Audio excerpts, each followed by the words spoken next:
I want you to stay with me for the next 60 seconds because what I am about to say in the next 60 seconds will either save your financial life or confirm that you are already too late.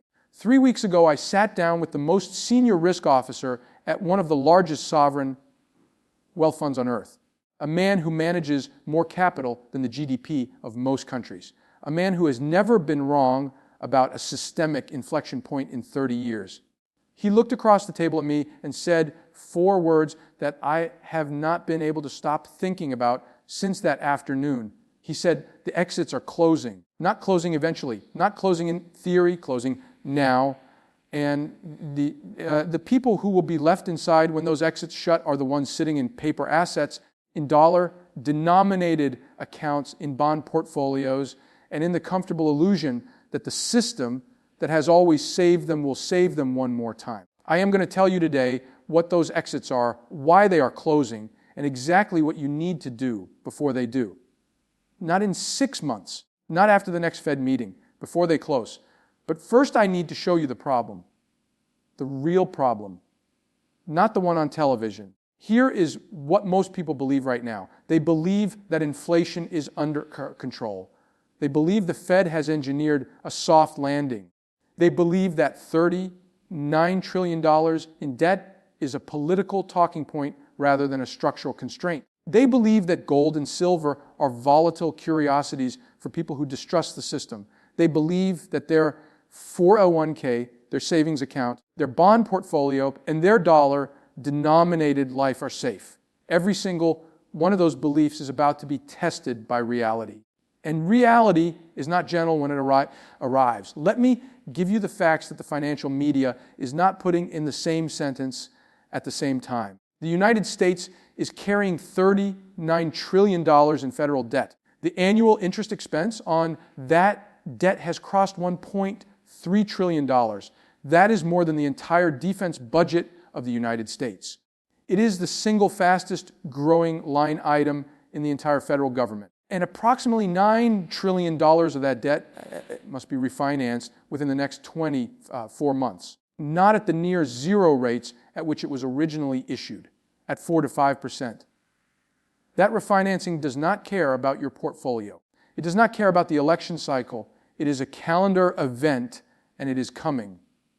Now here is where it gets dangerous. It's not our job. The Federal Reserve cannot raise rates aggressively to fight inflation without destroying the federal government through its own interest payments.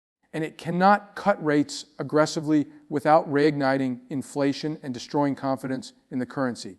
It is in a trap, a mathematical trap that has no clean exit.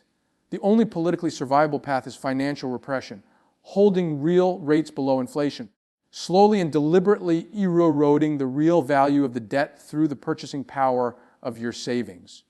That is not a conspiracy. That is arithmetic. And it has happened before. Every single time a government has found itself in this position, the resolution has been the same. The debt gets inflated away. The savers pay the bill. And the people who held hard assets, who held gold and silver before the market understood what was happening, your job, those people preserve their wealth while everyone else watched theirs quietly disappear.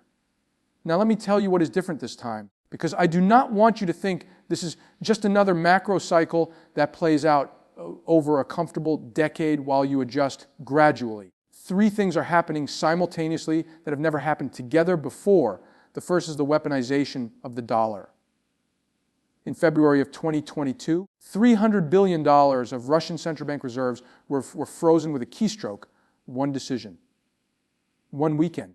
And every finance minister on earth received the same message at the same time.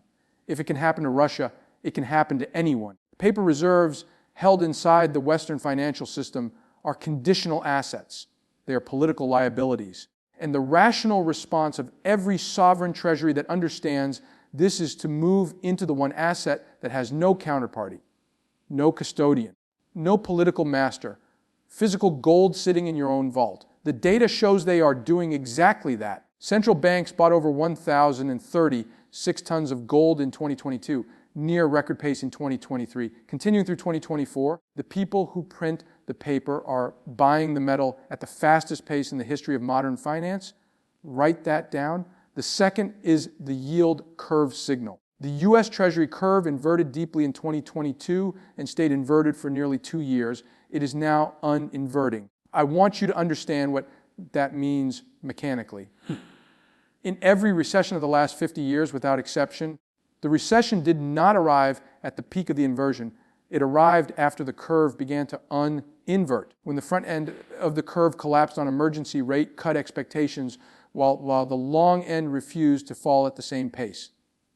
That transition from inverted to flat to steepening is historically the most dangerous window for risk assets. We are inside that window right now. The third is silver's physical reality. Silver is in its 5th consecutive year of structural supply deficit. Mine supply has been flat for a decade. 70% of silver production is a byproduct of copper mining, meaning it cannot respond to price signals the way a primary commodity can. China controls 60% of global refining and has been restricting exports. Solar manufacturing alone consumed over 200 million ounces last year, and that number is growing 400 million by the end of the decade. The entire above ground investable silver stock is worth approximately $60 billion at today's prices. $60 billion, that is less than the market capitalization of a mid-sized American bank. When the monetary panic bid arrives on top of industrial demand that never stopped, the silver market cannot absorb it. The price does not adjust gradually, it gaps. Now let me tell you the problem that gold and silver holders face specifically, because this is the part that will determine whether you end up on the right side of this or the wrong side. When the meltdown accelerates, when the stress becomes visible, when the headlines finally catch up to the data, the first reaction in gold and silver will not be a rally. It will be a sharp, painful, disorienting sell-off. And I need you to understand why, because if you do not understand it, you will make the most expensive mistake of your investing life. When panic spreads across global markets, simultaneously institutions face margin calls, redemptions, and collateral demands all at once. They need cash immediately. And when they need cash immediately, they sell what they can sell. Gold is liquid. Silver is liquid. So they get hit first. At the same time, the world scrambles for dollars to service dollar-denominated debt and meet collateral obligations. The dollar spikes. And because gold and silver are priced in dollars, the dollar spike pushes their paper prices lower again. Two forces, both hitting at once. Both caused by the exact same stress that makes gold and silver the right thing to own. That is the trap. That is the problem. This is not opinion. This is mechanical. Let me put a date on this so it is real for you. September 16th, 2008, the morning after Lehman Brothers filed for bankruptcy. I was standing on a trading floor. Every screen was red. Gold was down. Silver was down harder. A young trader turned to me, pale, voice shaking, and asked why his hedge was failing when the system was breaking. I told him what I am telling you now.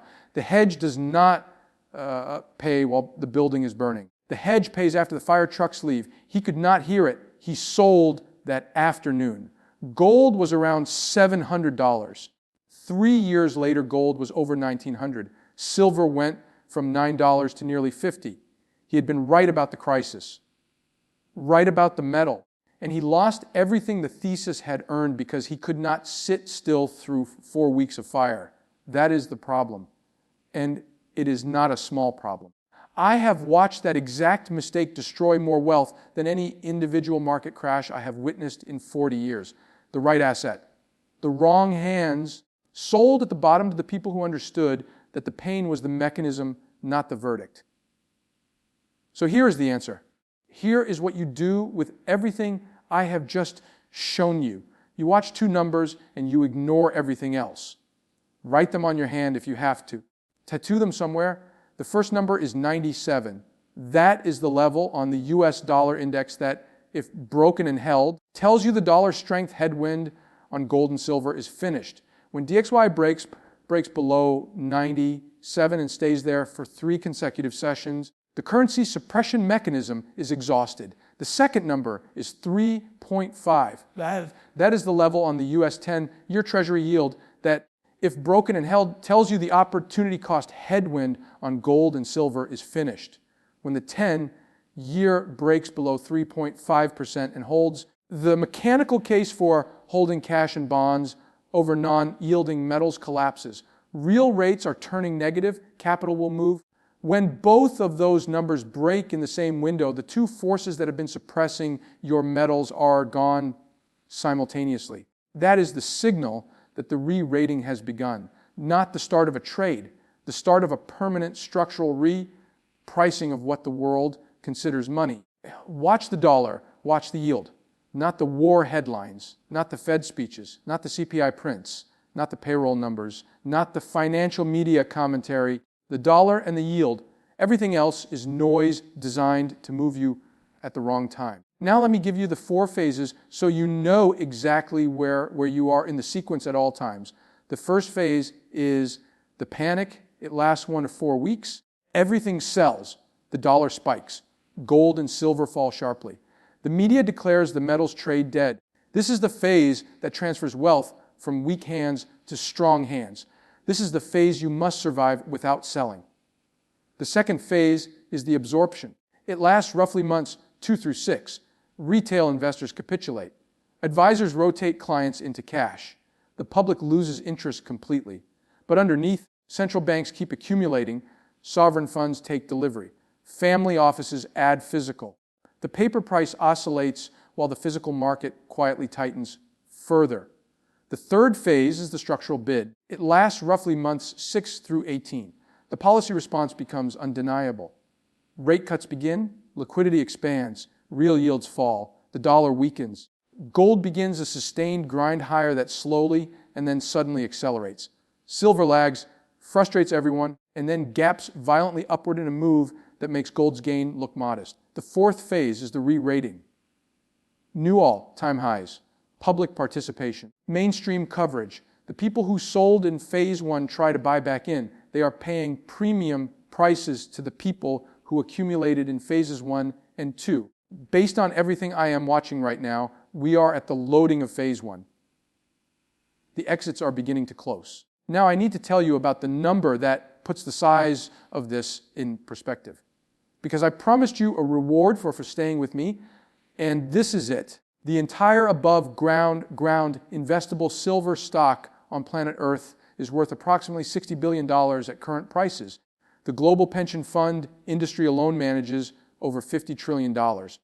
If 0.1% of that capital decides to allocate to physical silver as protection, that is $50 billion. Nearly the entire available supply at current prices, and I am not talking about a large allocation. I am talking about a rounding error on a pension fund spreadsheet. A decision so small that it would not even appear on the front page of the investment committee agenda. And yet that rounding error would consume the entire physical silver market. Now tell me what happens when that is not 0.1%, but 1%. Tell me what happens when it is not pension funds, but also sovereign wealth funds, family offices, industrial buyers, and individual investors all trying to access the same $60 billion market at the same time. The price does not adjust, it gaps. The door does not get wider, it slams shut. And the people on the outside look at the chart and say they missed it. And they did. Because they were waiting for comfort that was never coming. There are 2 types of people sitting with this information right now. The first type understands everything I have said. They nod, they agree, they feel the weight of it. And then they close the video and go back to checking their stock app and tell themselves they will do something about it next week. Next week does not come. The exit's close. The panic begins. And they sell their metals in the first phase because they never truly committed to understanding the sequence. 6 months later, they watch the re-rating from the sidelines and say the words I have heard more times than I can count across 40 years. I knew I should have held. The second type hears this and acts, not rashly, not in panic, deliberately.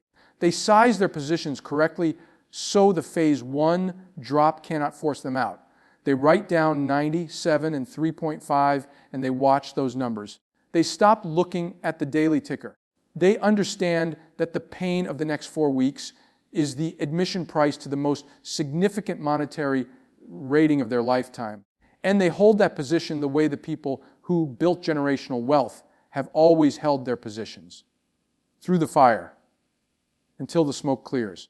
It's not our job until the trucks leave, until the paper world catches up to the physical reality. I have watched both types of investors for 40 years without exception. The first type funds the second every single time. The mechanism does not change, only the people experiencing it change. Think back to 60 seconds at the beginning of this. The exits are closing. That is not a metaphor. It is not a headline. It is the data, the yield curve, the debt refinancing wall, the central bank accumulation, the physical silver deficit, the weaponization of the dollar, the inversion beginning right now.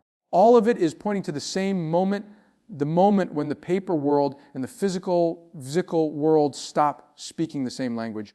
The moment when the $60 billion silver market meets the $50 trillion pension fund world. The moment when the trader on the floor in September 2008, who sold his gold at $700, finally understands what it cost him. That moment is coming. The exits are closing. You now know the problem. You now know the two numbers. You know the four faces. You know the signal. What you do with this is your decision, but you cannot unsee it now.